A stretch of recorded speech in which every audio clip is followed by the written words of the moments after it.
Hospitals and isolation facilities have been stretched to the limit as Hong Kong's confirmed and preliminary COVID cases jumped into the thousands.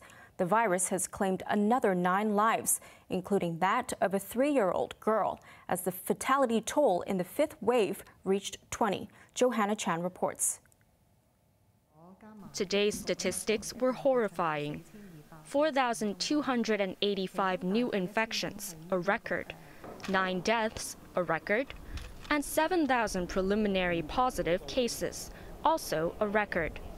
The latest fatalities in the current 5th wave included a 3-year-old girl who fell critically ill before succumbing to Omicron at the Children's Hospital in Kai Tak.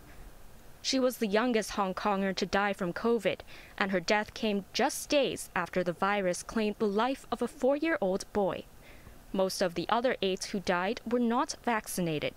They included a 100-year-old woman who passed away at Cheung Kwan O Hospital and a 37-year-old man with chronic illness in Eastern Hospital. 17 people aged 45 to 91 are currently in critical condition. Only 21 of today's infections were imported, and with unconfirmed cases in the thousands, tomorrow's numbers could be just as grim. With the city's healthcare system under strain, authorities could only offer heat retention blankets to patients waiting in the cold outside for beds to free up. For the utilization of isolation facilities, it's already over 90%.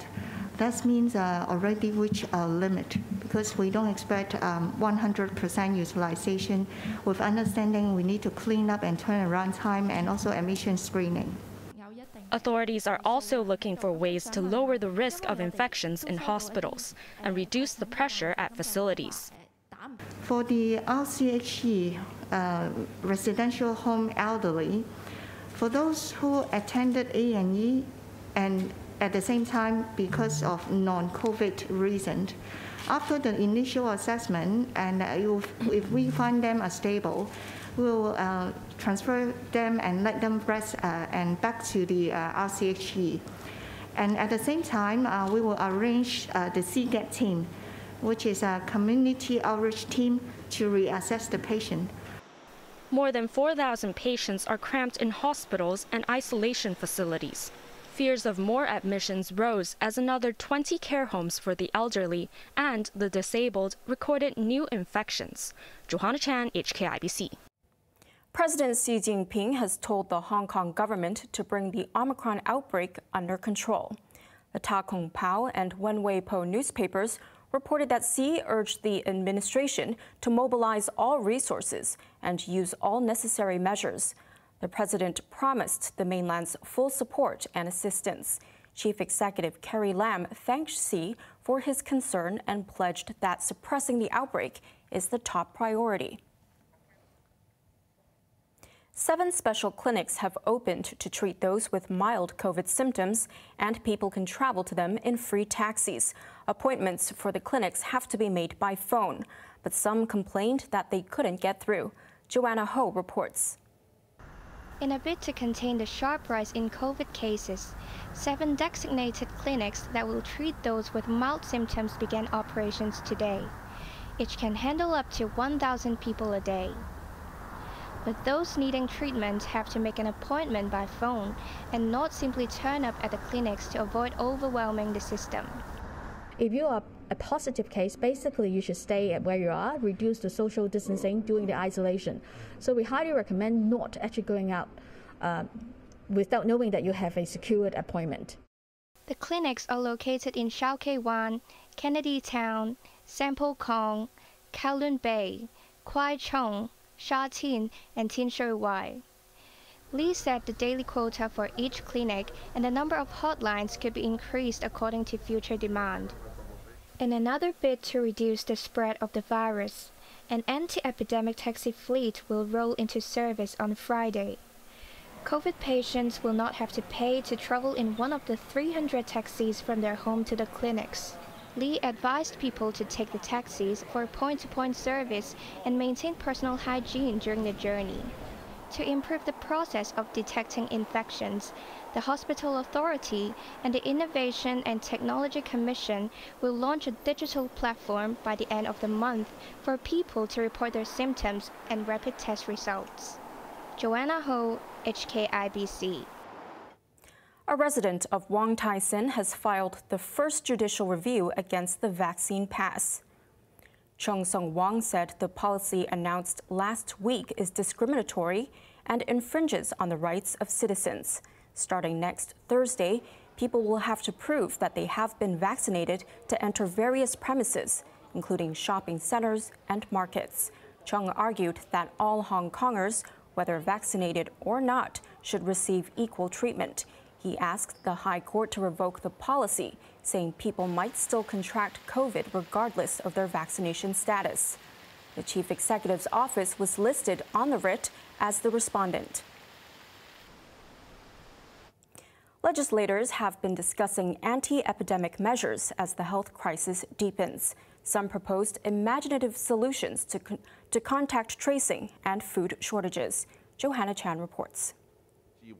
All 90 lawmakers were present, albeit via video, when the House Committee kicked off a 3-day session over a motion of thanks for the policy address.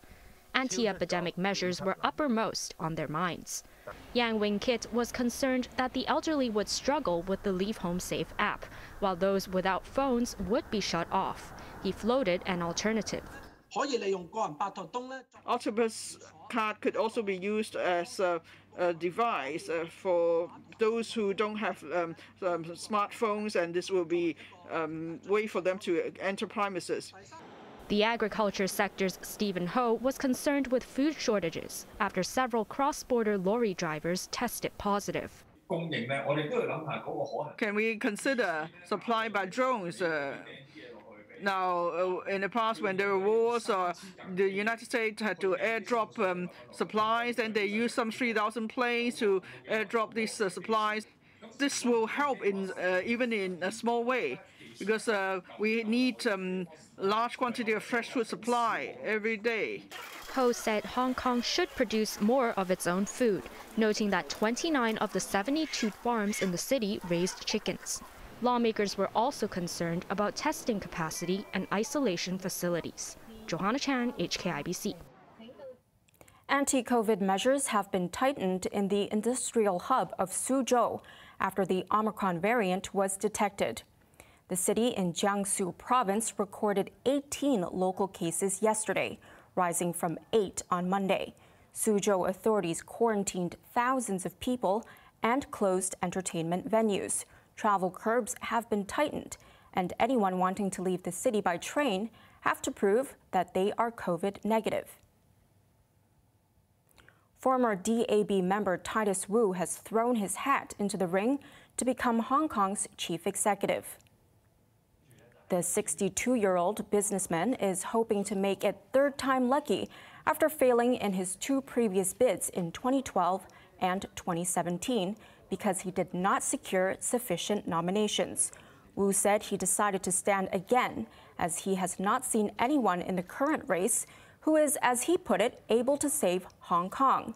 He is campaigning under the slogan, "Unite Citizens Towards the World," and is focusing on 6 areas, including housing, health and services for the elderly. Nominations for Hong Kong's top job open on Sunday, with film producer Chek Lee Sin the only other person who has expressed interest so far. A public housing tenant has been convicted for not declaring ownership of a plot of land worth about $15 million. The resident of Changhua Estate in Fanling pleaded guilty and was sentenced to 10 days in jail, suspended for 1 year, and fined $2,000. In his income and asset declaration last year, he did not state that he owned any property. He also said his household's net assets did not exceed the public housing income limit by 100 times. The man was prosecuted after an investigation found that he was the sole owner of a site with domestic structures in Shangshui. Western leaders are skeptical about Russia's claims that it has started withdrawing troops at the border with Ukraine. But others believe it's a good sign after weeks of tension and anxiety, especially for people in eastern Ukraine. You know, we welcome any and all movements that point to de-escalation. We also want to highlight the equally important humanitarian situation, the fact that there are 2.9 million people in need of humanitarian assistance and protection due to the 8-year-old conflict in the eastern oblasts of Donetsk and Luhansk. Our top priority now is to alleviate the people's suffering. The UN statement came as German Chancellor Olaf Scholz met Russian President Vladimir Putin in Moscow. Scholz told the press he felt it was a good signal to hear troops being withdrawn. He added that war in Europe is unthinkable, and leaders must ensure that peace reigns. And we'll be back after the break with anti-vaccine protests continue in Canada as the Ottawa police chief resigns. And inflation eases on the mainland, raising hopes that interest rates may fall.